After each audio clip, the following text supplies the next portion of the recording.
Merci. La parole est à Madame Florennes pour 10 minutes.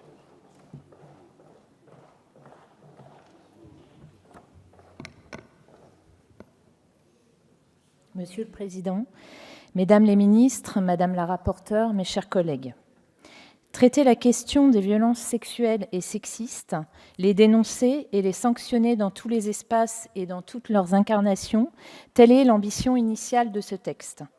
Or, à l'issue des débats qui ont eu lieu en la commission des lois, il apparaît que cette ambition que beaucoup d'entre nous sur ces bancs partagions n'est pas tout à fait aboutie. S'agissant des violences sexistes, plus précisément de l'outrage sexiste ou harcèlement de rue, le projet de loi porte dans son article 4 une réponse qui pourra, nous l'espérons, dissuader les comportements et pratiques insupportables qui empêchent les femmes d'évoluer sereinement dans l'espace public. À cet égard, nous saluons le principe d'une contravention de 4e ou de 5e classe assortie d'un stage de sensibilisation à l'égalité femmes-hommes, car ce dispositif présente un intérêt pédagogique certain et responsabilisera, nous l'espérons, les auteurs de ces faits. Le constat est le même pour les dispositions prévues à l'article 4 du texte. L'élargissement de la définition du harcèlement en ligne doit permettre de mieux punir ces fameux raids numériques, lors desquels les internautes, certainement galvanisés par le sentiment d'impunité que leur confère l'anonymat du net, prennent pour cible un individu en particulier. Là encore, la réponse nous semble totalement appropriée, puisque la sanction n'exige aucune répétition des faits pour être appliquée. Les internautes ne pourront plus se défendre en invoquant le caractère ponctuel de leurs actions, puisque tout acte isolé non répété sera désormais puni. Concernant maintenant les violences sexuelles, objet des articles 1 et 2 du projet de loi, le constat est moins réjouissant. Si le groupe MoDem et apparentés se félicite de l'allongement de 10 ans du délai de prescription pour les crimes sexuels commis sur des mineurs, passant ainsi de 20 à 30 ans, nous appelons à un débat de fond sur le sujet. C'est tout le sens de notre amendement. Il est indispensable, au regard des nombreuses avancées scientifiques en matière d'amnésie traumatique, que les opinions et les expertises de chacun soient confrontées. Nous savons depuis plusieurs années maintenant que les individus mineurs comme majeurs, pour faire face à la souffrance des violences subies tout simplement pour survivre, relèguent dans les limbes de leur mémoire certains épisodes douloureux qui ressurgissent parfois malgré eux des années après.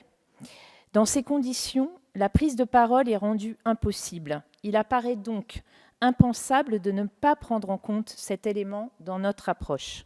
Autre question, nous sommes convaincus qu'elle mérite un enrichissement, le consentement des mineurs. Quand vous proposez la rédaction suivante, lorsque les faits sont commis sur la personne d'un mineur de 15 ans, la contrainte morale ou la surprise sont caractérisées par l'abus de vulnérabilité de la victime ne disposant pas du discernement nécessaire pour consentir à ces actes, nous répondons: lorsque les faits sont commis sur la personne d'un mineur de 15 ans, la contrainte morale est présumée. Quand vous entendez préserver, je cite, « l'architecture de notre droit », nous souhaitons avant tout protéger les enfants. Si la présentation ici faite peut donner l'impression d'une opposition irréconciliable, nous croyons au contraire qu'il n'en est rien. La synthèse est toujours possible. Notre proposition ne soulève pas l'architecture de notre droit, ne bouleverse pas l'architecture de notre droit, elle ne contrevient pas à la protection des droits de la défense. Elle vient corriger une asymétrie inique et rétablir un équilibre en inversant la charge de la preuve de manière à la faire peser sur le défendeur et non plus sur le mineur, pour lequel il est difficile, voire traumatisant, de devoir prendre la parole dans ce contexte. Dernier complément, et non des moindres, permettant d'accroître la protection des mineurs, l'obligation pour les établissements abritant des activités sportives de procéder à la déclaration de l'ensemble des éducateurs sportifs professionnels et bénévoles qui les accompagnent. Ces 3 amendements réaffirment tout l'attachement du groupe MoDem et apparentés à la protection de l'enfance, attachement partagé par le président de la République qui, le 25 novembre dernier, lors du lancement de la grande cause nationale du quinquennat, S'exprimer en ces termes. Nous fixerons une règle claire dans la loi parce que nous ne pouvons admettre que la présomption de consentement s'applique de façon aussi floue lorsqu'advient une relation sexuelle entre un mineur et un adulte. C'est un sujet de grande sensibilité où les débats de société de conscience doivent prendre toute sa place. Je veux ici vous donner une conviction personnelle, disait-il, c'est que nous devrions sans doute aligner sur l'âge de la majorité sexuelle fixé dans notre droit à 15 ans, par souci de cohérence et de protection des mineurs, cette présomption.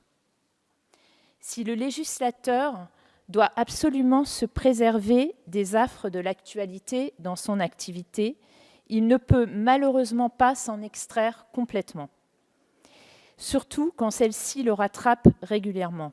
Lorsque l'actualité récente vient nous rappeler combien notre système est lacunaire sur cette question, ce texte constitue une fenêtre d'opportunité formidable pour y répondre qu'il ne faut pas manquer. Nous le devons aux espoirs suscités par ce projet de loi. Le groupe Modem et Apparentés votera ce texte, mais croit, comme beaucoup, qu'il est encore possible de l'enrichir.